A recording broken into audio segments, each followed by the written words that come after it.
Olá a todos, sejam muito bem-vindos e bem-vindas. Muito prazer ter você aqui, futuro ou futura oficial de chancelaria. Hoje estamos no oitavo encontro para falar de atualidades para o concurso de Ofchan, que vai acontecer em breve. A gente está aqui exatamente há um mês da realização da prova. Estou aqui com o professor Denilson Barbosa, que está acompanhando a gente na matéria de língua inglesa, e o professor Wagner, que vai nos dar dicas essenciais para um bom desempenho na prova de língua portuguesa. Retomando, para todo mundo que está acompanhando essa série de bate-papos, né? A gente já passou por segurança, transportes, economia, sociedade, educação, cultura. Todos esses temas, caso você não tenha visto algum, inclusive, você pode conferir numa playlist que está ali no canal do Linguagem Diplomática.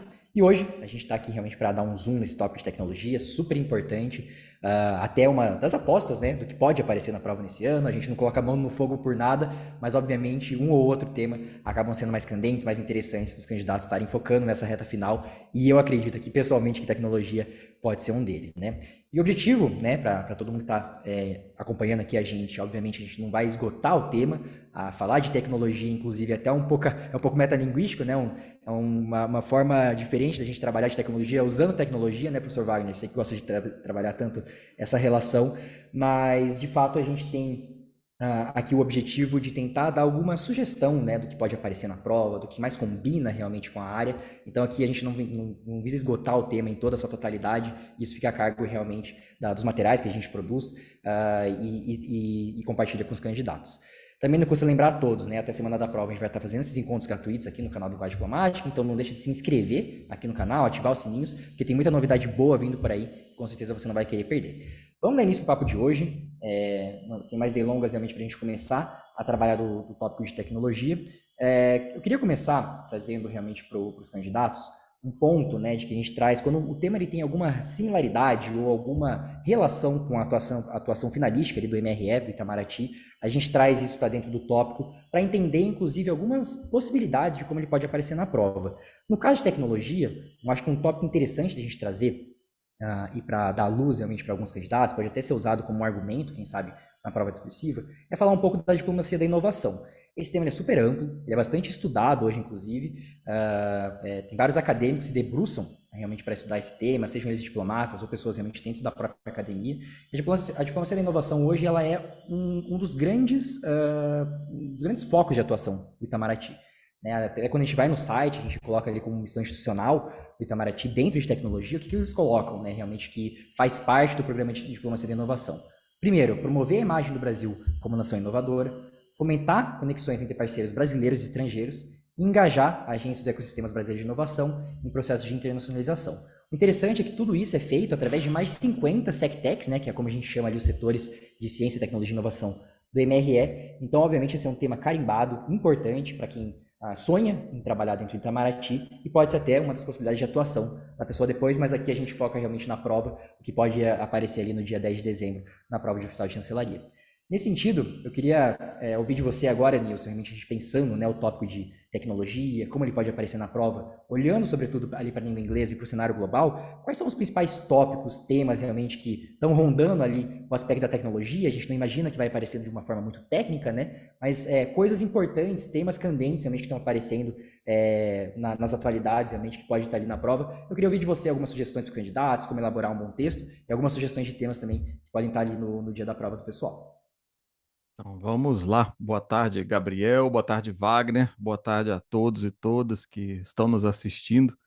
Bom, em primeiro lugar, eu gostaria de chamar a atenção para uma coisa muito importante, né, que pode, talvez, ser até um ponto de vista novo para muitos que estão entrando agora para essa carreira, né, ou são recentes, né, na preparação para essa área, né, que, na verdade, como você colocou aqui agora do Itamaraty, estão entrando para uma área enfim, de relações internacionais, é o nosso ministério que lida com as relações internacionais. Então, assim como a diplomacia, lá o concurso da diplomacia, tem seus temas ligados a relações internacionais, é fundamental ver com esses olhos, né, que o concurso quer identificar a visão que o candidato tem sobre essa área, sobre os problemas ligados a essa área, e que tem relação, de fato mesmo, da relação enfim, do relacionamento do Brasil com o exterior, né? Enfim, e Em termos de relações internacionais, né, e essa questão da tecnologia, conciliando tudo isso, né? Brasil, tecnologia e relações internacionais, né? Nós colocamos ali o primeiro ponto, né? Que é essa questão do poder das big techs. Na verdade, é colocar esse ponto, né? Entender esse ponto, como essas big techs estão se desenvolvendo e caminhar para a literatura, né? Se possível, né? Eu também procurei garantir isso nas minhas leituras, de entender o papel dessas big techs como novos atores internacionais. Então, além dos estados, nós temos a big techs como novos atores, que são agentes que vão se relacionar com os órgãos multilaterais e com os estados, né? Então, esse é um primeiro ponto. A outra questão ali da relação da competitividade entre os países, né, é, de fato, essa a competição hoje, né, se nós já tivemos vários momentos na história, né, por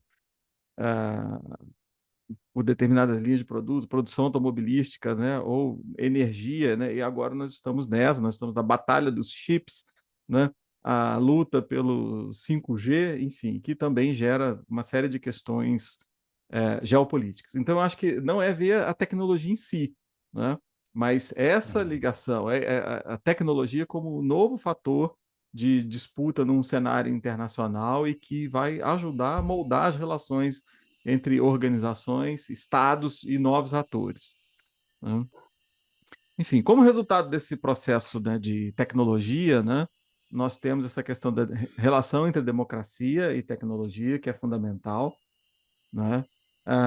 Primeiramente, na tecnologia, principalmente a tecnologia da comunicação, ela nos últimos anos impactou significativamente nos regimes democráticos, né, com, principalmente via um maior potencial de influência, né, na informação, né, e a disseminação de desinformação, né? Então, um problema grande aí, que é uma questão internacional, né? E você consegue ter até mesmo a interferência de estados, de outros estados, sobre processos, né, de eleição em determinados países, né? Então, é um novo tipo de interferência externa via tecnologia. Até, né, os conflitos atuais que nós temos uma batalha de informação via internet, né, dentro desse processo, né? E aí isso nos leva à questão da cibersegurança, né, cibersegurança e principalmente não coloquei aqui, né, como tópico, né, especifico um pouco, que é o cyber diplomacy, né, a cyberdiplomacia.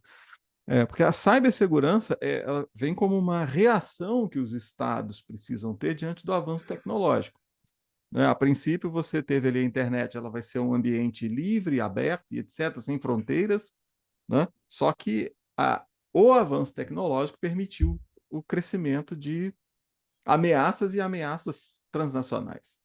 Então, você pode ter crimes cometidos fora, né, do país, dentro, né, ele é cometido aqui, mas o criminoso ele está fora, né? Ou até mesmo o comportamento de estados dentro da internet, que também podem, né, enfim, de certa forma, interferir em eleições, disseminar informação, né, ou espionagem.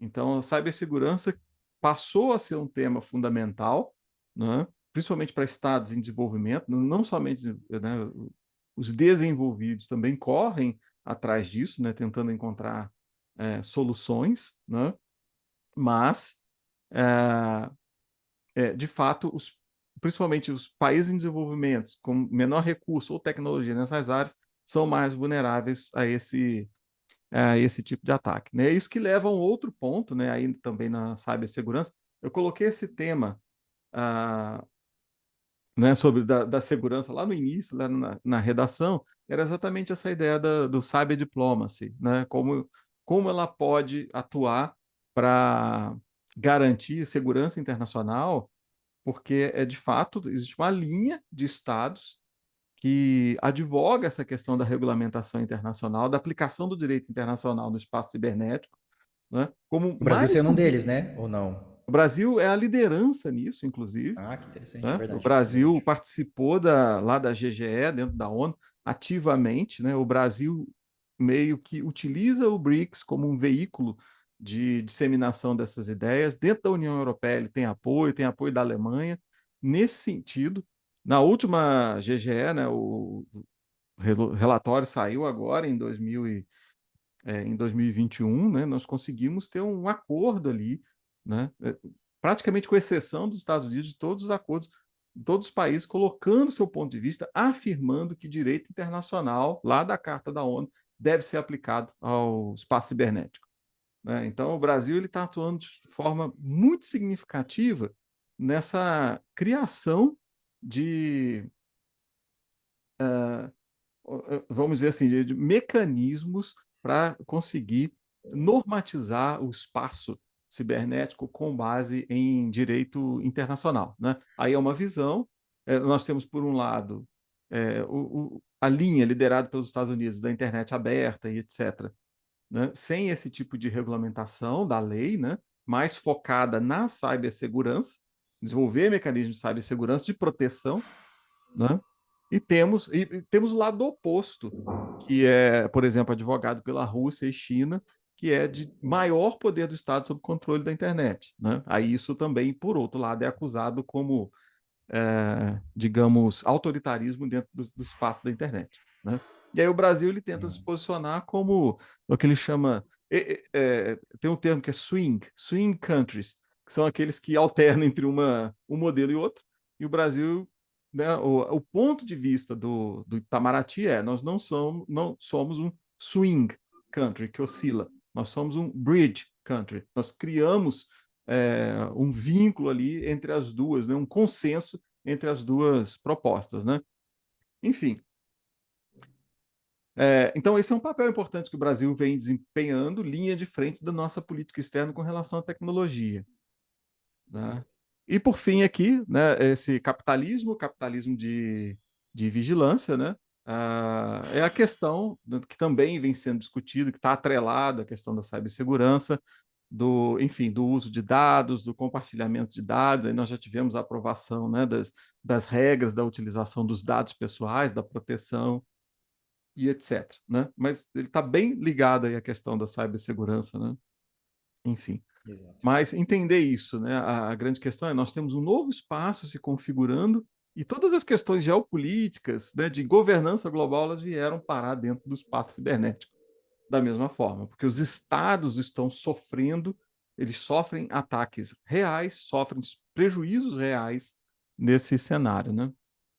Enfim. Eu acredito que fazer essa aposta agora nessa reta final seja útil, né? Tanto para nós aqui que estamos montando essa aula, quanto para os candidatos, de trazer, de fato, realmente a relação da tecnologia e do Estado, né? Afinal de contas, é uma carreira de Estado, né? Para a qual Exatamente. o pessoal está estudando, né? Então, falar de tecnologia em si, né? Talvez o impacto da tecnologia na vida dos cidadãos, só no indivíduo, apesar de ser importante, talvez trazer isso para dentro da redação possa ser interessante, mas acho que pensar de forma mais estrutural em termos da sociedade, esse é um tópico, né, da tecnologia, que é um daqueles que dialoga com vários outros, né? A gente pode colocar tecnologia junto com relações internacionais, tecnologia junto com sociedade, tecnologia junto com desenvolvimento sustentável. Então, realmente é um tópico coringa do qual acho que o candidato deve ter atenção. Quem sabe nessa reta final focar um pouco mais nessa questão do papel da regulação do Estado, das relações internacionais como um todo, né? Acaba sendo até o foco do que a gente vai trazer na própria curadoria de texto, né, Denilson? Sim, exatamente, exatamente. Esses temas eles estão lá, né? Já na seleção do tópico, eles já estão Aqui lá. ter acesso a bons argumentos, bons autores, realmente, aqui vai ser essencial, de fato, porque não existe outra forma de treinar, realmente, ter ali, no dia da prova, bons autores, bons argumentos para acabar selecionando, né, e trazer isso para dentro de uma redação vai ser muito importante. Até eu queria conectar, então, com as sugestões do professor Wagner, né, agora pensando de uma maneira um pouco mais global, ou menos global, quem sabe pensar num cenário um pouco mais local, né, professor Wagner? O que a gente pode pensar realmente que pode fazer sentido dentro de uma prova de língua portuguesa, pensando realmente o papel do Brasil, né, já comentou um pouco isso, o papel do Brasil no cenário internacional, mas agora internamente, né, a tecnologia impacta a vida dos cidadãos, a gente tem muita lei realmente surgindo nesse sentido, para trazer realmente talvez a regulação tanto legal quanto ética de inteligência artificial, o poder das big techs hoje dentro do nosso próprio país, né? Mas queria ouvir de você agora, o que faz mais sentido agora para o candidato estar olhando um pouco mais de carinho, um pouco mais de atenção nessa reta final, pensando no tema de tecnologia aplicado aqui ao nosso contexto do Brasil. Ô, Gabriel, boa tarde, Denilson, boa tarde aos amigos e amigas que estão nos assistindo. Hã? Um pouco do que o Denilson já apontou, ele já funciona para nós no contexto aqui, já para a gente pensar bastante sobre a questão da tecnologia. Porque principalmente o final aí do que ele falou, né, a regulamentação, o controle, o uso dos dados, isso tudo são ideias que a gente pode aplicar ao nosso contexto. E tem mais uma coisa legal, que é, por exemplo, você pensar o assunto. Nós sempre falamos que esses assuntos todos conversam, né? Nós acreditamos que vai haver um tema híbrido, né, digamos assim, algo que una tudo isso. E o assunto de tecnologia na minha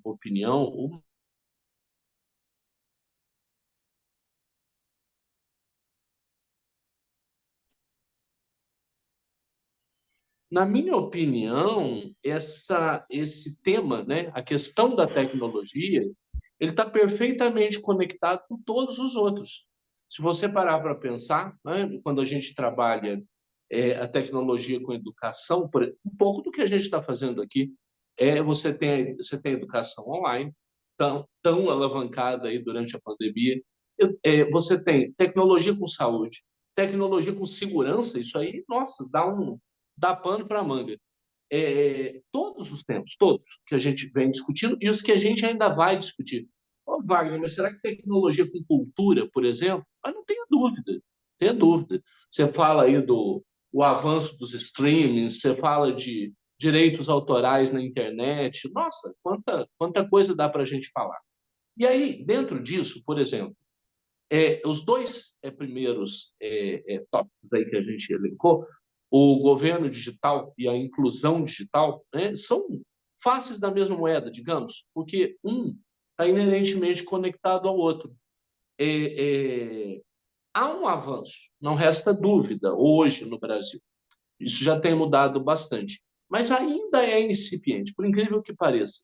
Nós falamos em inclusão digital, tudo muito bonito, essa discussão, mas você tem aí muito lugar pelo Brasil afora que ou não tem acesso à internet ou tem um acesso péssimo à internet. E é interessante, eu vejo, por exemplo, muita gente falar assim: mas será que isso é tão importante assim? Será que a gente consegue dimensionar isso dentro de um bem de utilidade extrema para a vida do cidadão? Poxa, como não, né? Tanta coisa. Eu nem vou entrar no que é possível ter acesso pela internet, mas no que é obrigatório, né? Você tem internet para procurar dentro dos serviços oferecidos pelo próprio Estado brasileiro, inclusive. Né? E aí eu vejo, por isso que eu falei dois assuntos dois lados da mesma moeda. Porque o governo digital, ele vai por aí também. Né?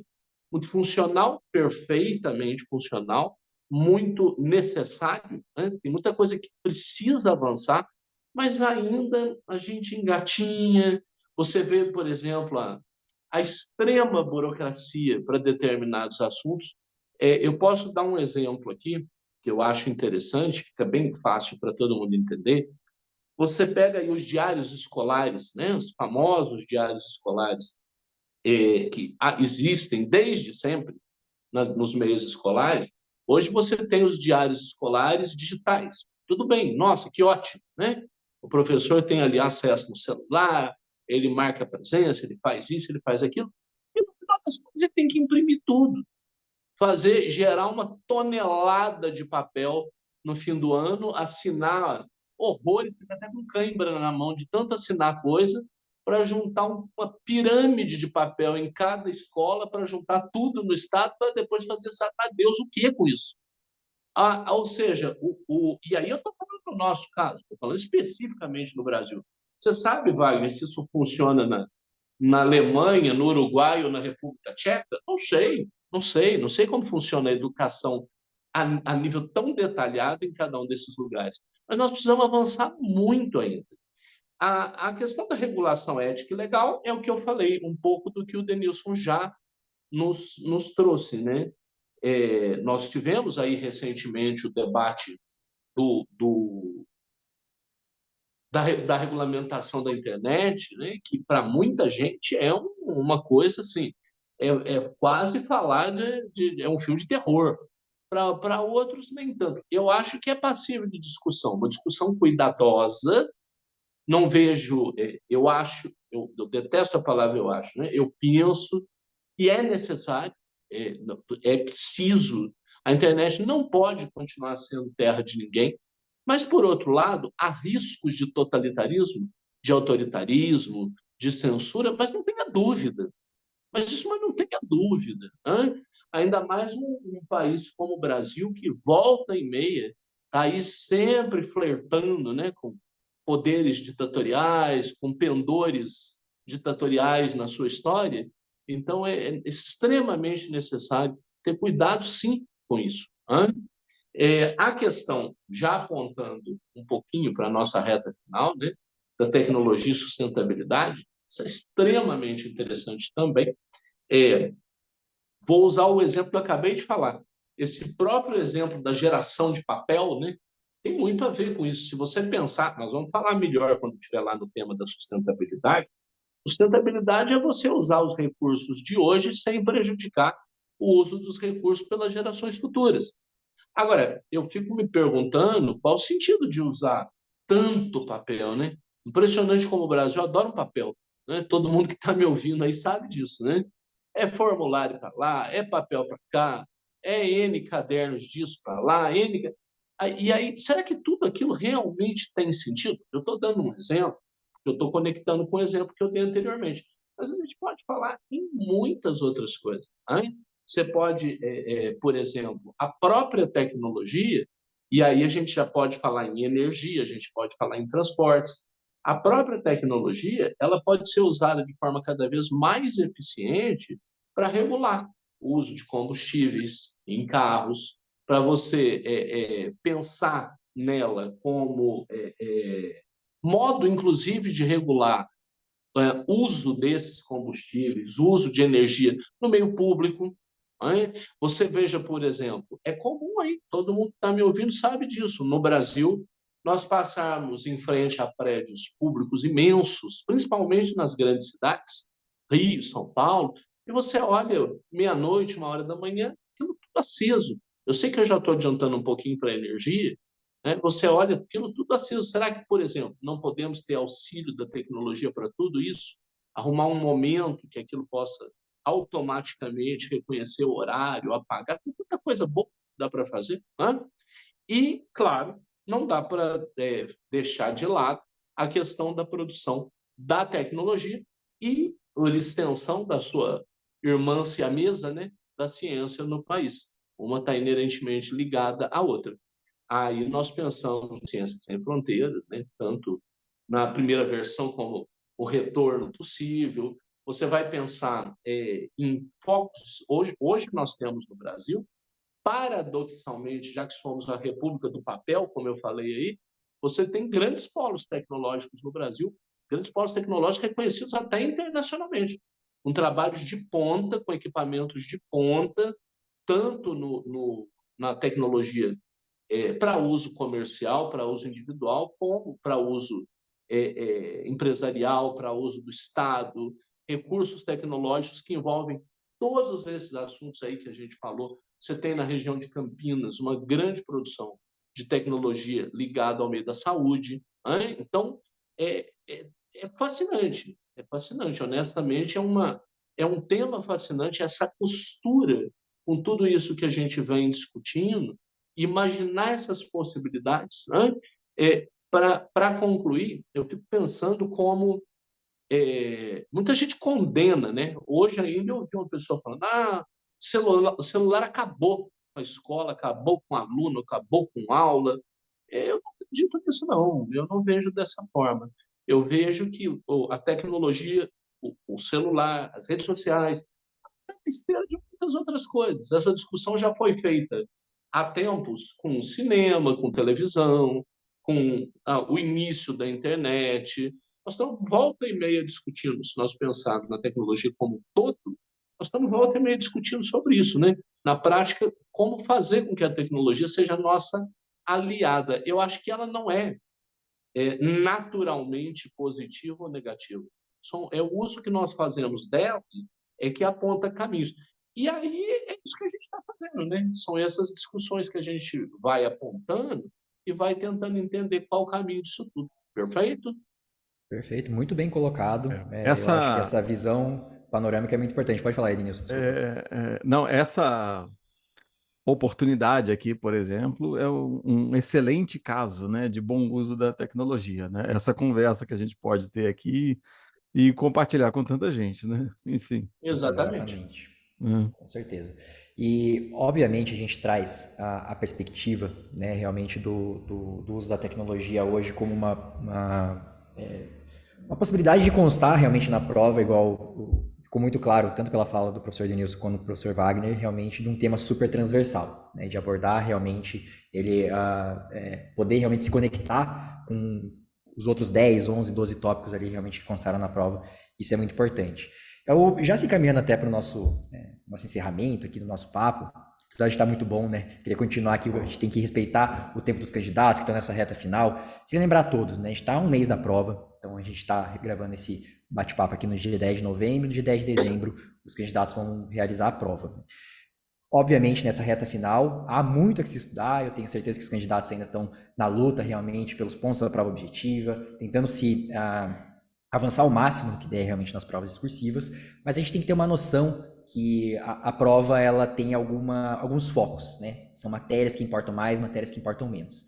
Nesse aspecto, eu acho importante a gente frisar que língua portuguesa e língua inglesa, se a gente for somar a totalidade das provas objetivas e discursivas, equivale a 60% da prova. Né? Realmente, se existe algo a se fazer nessa reta final, é focar nesse 60%. Em detrimento dos outros 40%? Acredito que não. Mas é uma questão de foco, realmente, onde você pode colocar a tua determinação, né, o teu esforço agora nessa reta final. Focar nesse 60% acaba sendo uma estratégia que pode render bons frutos. Nesse sentido, se a gente for pensar especificamente a prova discursiva, ali a gente tem 40% da prova final, da nota final, né, da prova.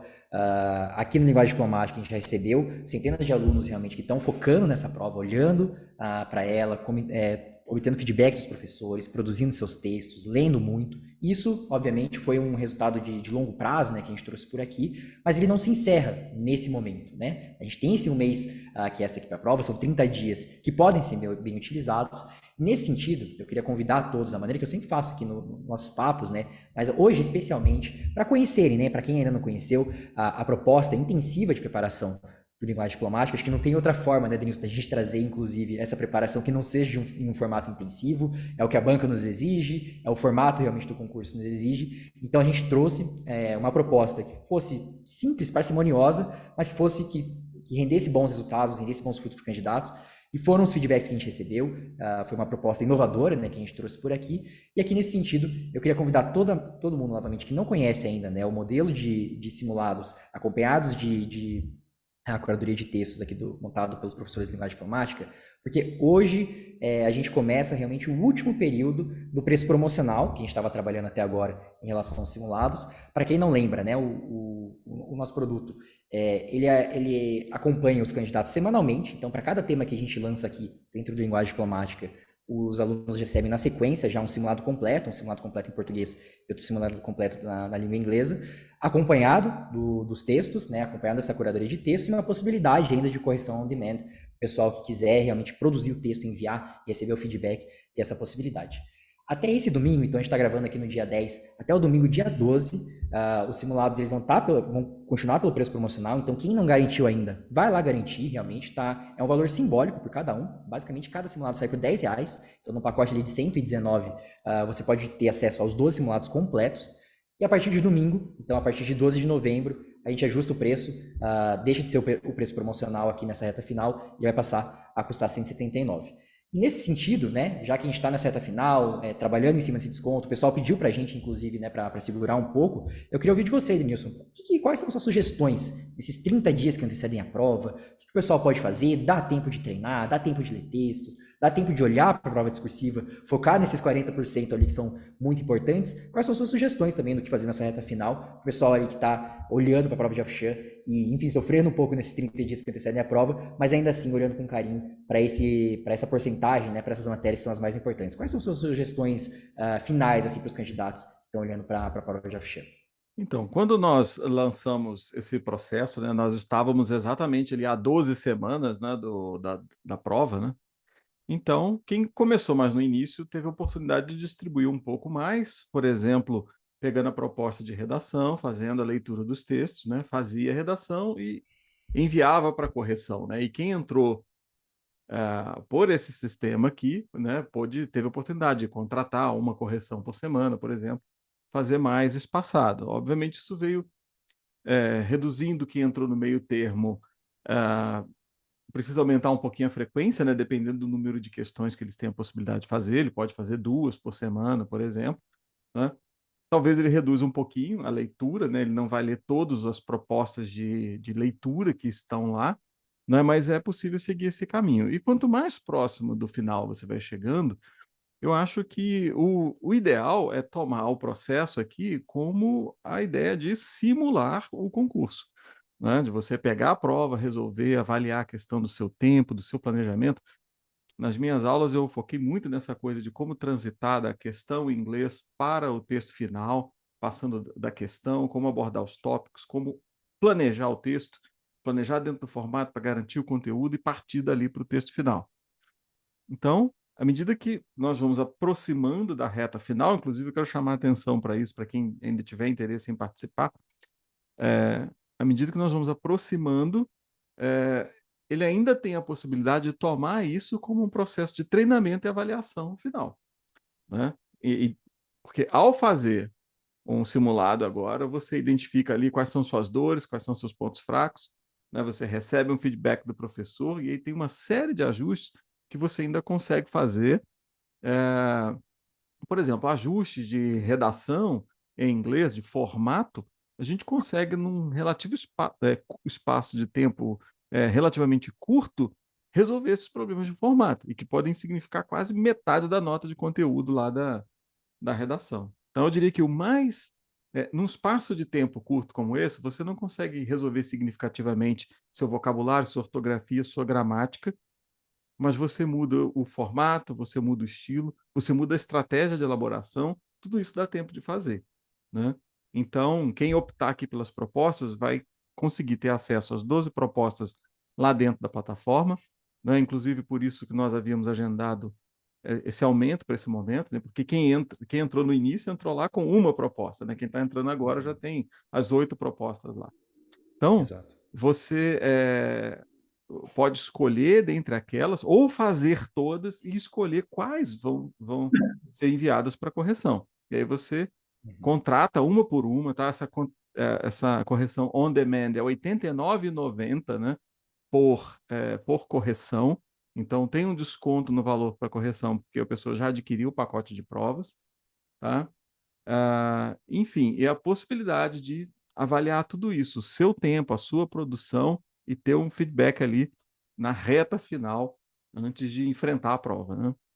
Exatamente. Isso vai ser essencial. Os textos selecionados pelos professores são muito bons, eles estão acompanhando os candidatos já nessas últimas semanas. Eles podem fazer parte agora do teu repertório nessa reta final, obviamente para quem já está dentro do nosso modelo intensivo, né? Já logo vai receber os simulados referentes ao tema de tecnologia, que a gente vai postar em breve. Então não deixa de perder essa oportunidade, porque a gente traz realmente uma forma diferente de se trabalhar, uma forma parcimoniosa, que pode te render os pontos preciosos que vão, no final das contas, é a prova que vai separar os candidatos, né? Separar o joio do trigo ali, realmente os candidatos que estudaram mais, estudaram menos. Ainda assim, nesses 30 dias que antecedem a prova, é possível de treinar, é possível ter acesso a bons materiais. Então não deixe de conferir aqui o primeiro link na descrição, você pode já acessar o curso intensivo aqui do Linguagem Diplomática para oficial de chancelaria. Bem, Gabriel, recados dados. Opa, diga aí, por Gabriel, favor, Denilson. uma coisa importantíssima aqui antes da gente fechar, Claro, diga na aí. verdade nós estamos a 30 dias, né, da prova, exatamente 30 dias hoje, mas um recado importante para quem tem interesse ainda em juntar-se a nós nessa reta final. É que, na verdade, o envio de propostas, né, para correção, ele vai acontecer somente até o dia 3 de dezembro, né? Exatamente. A gente tem uma semana antes da prova ali para o pessoal poder mandar, os professores terem tempo Exatamente. de olhar, né, e poderem dar o feedback de volta. Isso, porque por padrão nós fazemos a correção, né, na semana seguinte após o envio, e domingo eu marco. Então, aqueles que enviarem, né, por exemplo, daqui até o dia 3, nós temos 3 semanas, né? Então, você tem Isso. 3 semanas para produzir redações, o que é um tempo bastante viável, né? É o tempo Claro. normalmente que você tem na segunda fase do CACD. Em muitos anos são somente 2 semanas, né? Esse ano nós tivemos 3, mas são 3 semanas para você ainda fazer propostas, né? Até 12, né? Se for o caso. Mas realmente nós temos que receber todas até o dia 3 para que ela seja corrigida nessa semana antes do sábado da prova, né? Antes, até a sexta-feira ali, na véspera do final de semana da prova. Isso. Então, atentem-se a essas questões referentes à data, né? É muito importante, mas ainda há tempo. E lembrando que a correção é on demand. Então, você pode escolher o tema que você quiser. Então, se sentir mais confortável em escrever sobre o simulado hoje que a gente fez de tecnologia, você pode escolher enviar especificamente essa redação. Não tem um pacote completo ali que você tem que enviar as que você não quer, ou só para reproduzir o texto, só para, enfim, fazer o que pagou aqui realmente é on demand, a partir do que você precisa, das suas necessidades, o tema que você se sente mais confortável realmente em escrever, aqui é essa possibilidade. Então, não deixe de perder, primeiro link na descrição, e a gente deixa aqui um abraço para todo mundo que está acompanhando, dando feedbacks em relação a essa série que a gente está montando, e agradecer novamente os professores por estarem me acompanhando aí, e a gente se vê na próxima. Grande abraço, viu? Tchau, tchau. Um abraço a todos. Abraço a todos.